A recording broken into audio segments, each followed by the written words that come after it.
unbleached all-purpose flour. Just regular flour. It doesn't have to be unbleached too. But And you can see it's not accurate. It's kind regular of flour. 3. So you go for more of a feel. Andrew, this will be so exciting if you really make us 4. scones. Okay, but I'll send you the recipe. Okay, so that's all it is. Then we need some salt. Don't bank on it, Mary. Okay, because we're using unsalted butter, so that's especially important. And you can see how accurate this is. Just, you know. Hang on, it's got to be unsalted butter? Unsalted butter is better because you can control the amount of salt you put in your dish. So some people use unsalted. I always use unsalted butter. But if you use salted, you might just need a pinch. Just a little less salt. Yeah. Now, because I'm doubling the recipes, it's going to be 2 tablespoons of baking powder. Okay. And then you just give that a little stir to make sure it's all incorporated. And then, I should have done this before you came to watch. We're going to take a stick and a half of butter and put it in here. So I'm going to cut it into little... I remember doing that with my mum. Yeah. So we're just going to cut this to make sure it goes quickly. What happened to your automatic baby bottle water? We blew it up in England. And we... Yeah, but we specifically bought... So do you cut in the butter like you're making pie?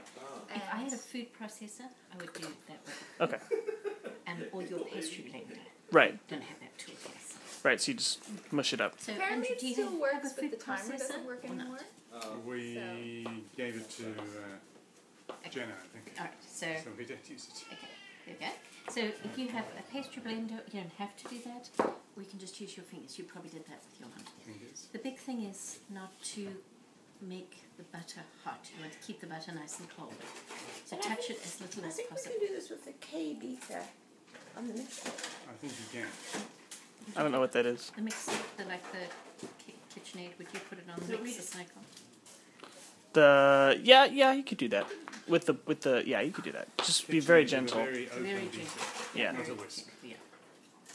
You'd like the yeah, I know what you mean. So what we're going to do, I wouldn't use the hand beater, for example. It's too intense. No. You know.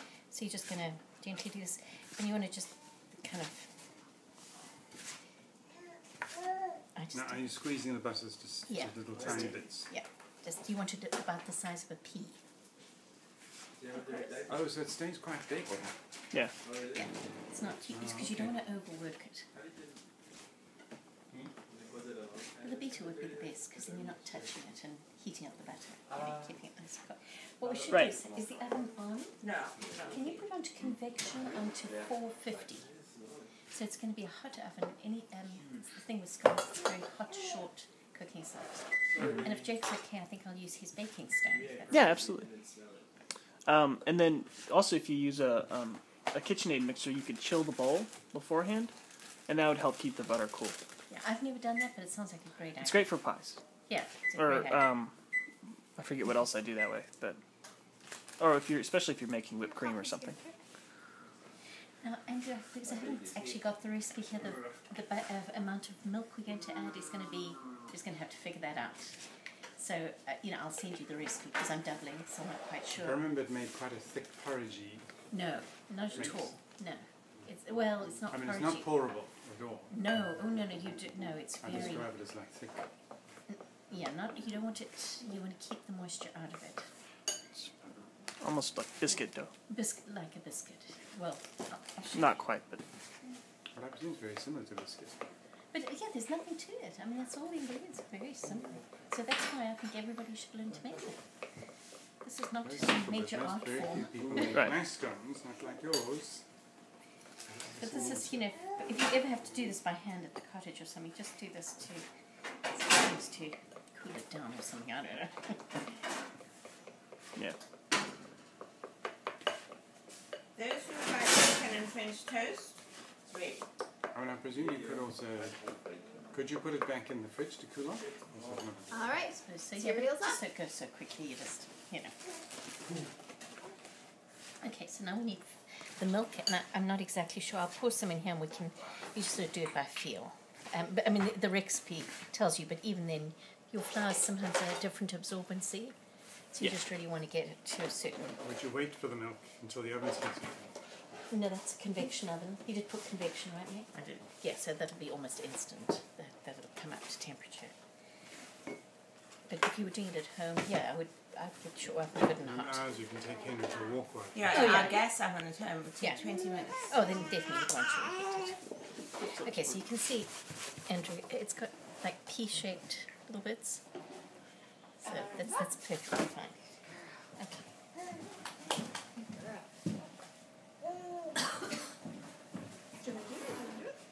I'm just going to put this in here and we can see. Does it matter what kind of milk, mate? Skim, 2 or 4? If you want it richer, you're going to use a high. Right. You can actually use sour cream. I mean, cream, like your cream's gone a bit frothy. You can put it in. It's a good way to use up cream. It's just not quite nice enough to be eating. Pencil it. And that'll add richness to it. So you can see that's not coming together. So that was about half a cup. So we'll do another quarter. Do you think we're running well?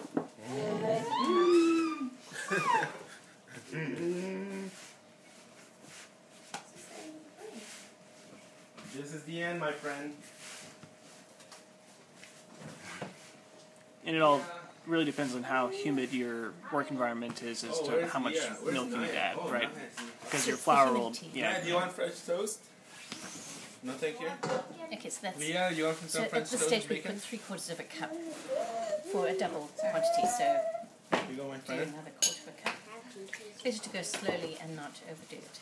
2 pieces of bacon.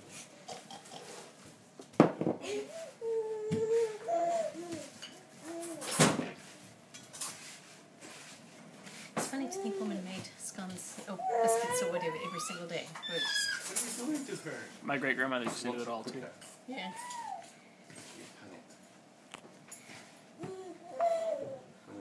So it's coming together, but it's not quite forming a ball. Taking us some French toast? French toast? No, scones. We had to make scones for Alison because she missed out. And voila, with the TV magic, here's what happens. I think Todman should have a cooking show. It'd be hilarious. The Filthy Chef. The main thing is you don't take things too seriously, and some of them take it very seriously. So it'd be a nice relief. Okay, so I think Make banana bread. it's Oh, slowly... got bananas. We're just gonna make bread now. No flour, I guess we'll just have... So you What's can in see the it's fridge? just come together. That's about as... The more you work... This is something I've learned from America's Test Kitchen. The more you work the dough, the more gluten you create in the food. Tougher it gets. And what's wrong with gluten? It just toughens it up. And that's what the issues a lot of people have is, when they want this gluten-free stuff, it's... You're kind of creating the gluten. So gluten is basically... Pizza dough, don't you? Yeah, you do want gluten in pizza dough. That adds elasticity, Yeah.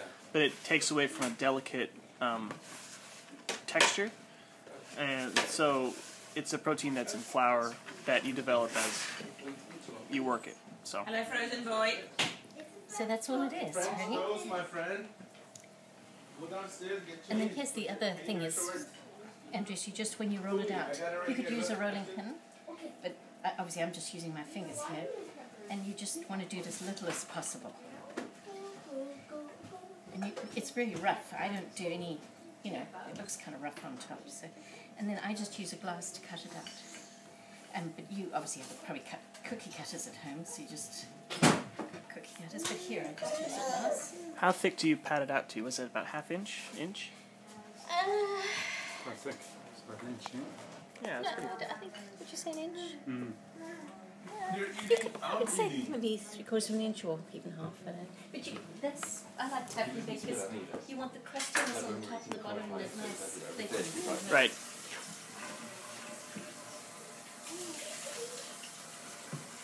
Todman, can you grab her a glass?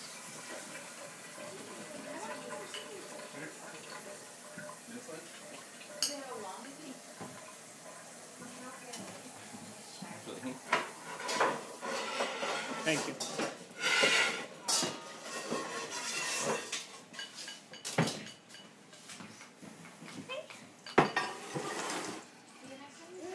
And then obviously, if you start at the outside, you want to work this dough as little as possible. So starting at the outside and sort of going right next to, you don't want to start in the middle. You want to kind of go around the outside.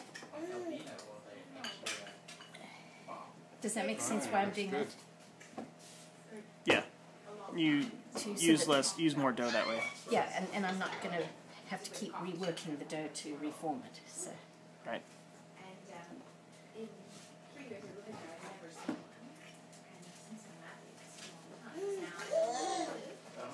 I'm going right against the edge. So they may not look perfect, but oh well. They shouldn't look perfect either. Yeah. And I don't turn mine over. I guess you could, but I don't know. I don't turn mine over. I like the rustic look. Yeah. As I say, I'll be happy to email everybody the That's good. recipe. So I'm only going to have to do one sort of smushing together and then we're done.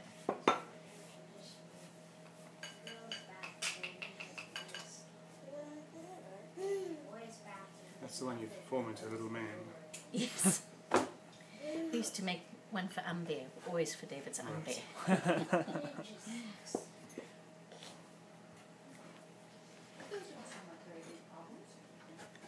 We'll make one for Evelyn. So they don't move very much in terms of No. rising. And you do sort of want to crowd them a little bit because they'll kind of they'll help each other lift, you know. I mean, you don't want to put one here, one here. It kind of creates they push each other up sort of thing. Okay. How's that? Cool. Looks good. I don't put butter or You know, you could milk probably on use that top second bath. into the oven. So but it's not quite up to temperature. 450, and that'll be about 12 minutes. Do you want some of this now? How much longer would it be in a regular oven? Do you want some bacon Oh, and it's 12 to 50, yeah. Till they're pretty. Yeah, I just do simplify it. So Dad's getting the lesson. Do you have one of these, Andrew? Do you have a baking stone? We have a pizza stone, Yeah, because but it's a great. stone is great for cooking on. But, you know, I use the other ones I made were in metal. So, no, not a big We have a deal. pizza stone to try and It just, stabilise the gas oven. yeah. Which now doesn't need stabilizing. What? Because we had so many people come and look at it, fix it, and they said there's nothing wrong. And then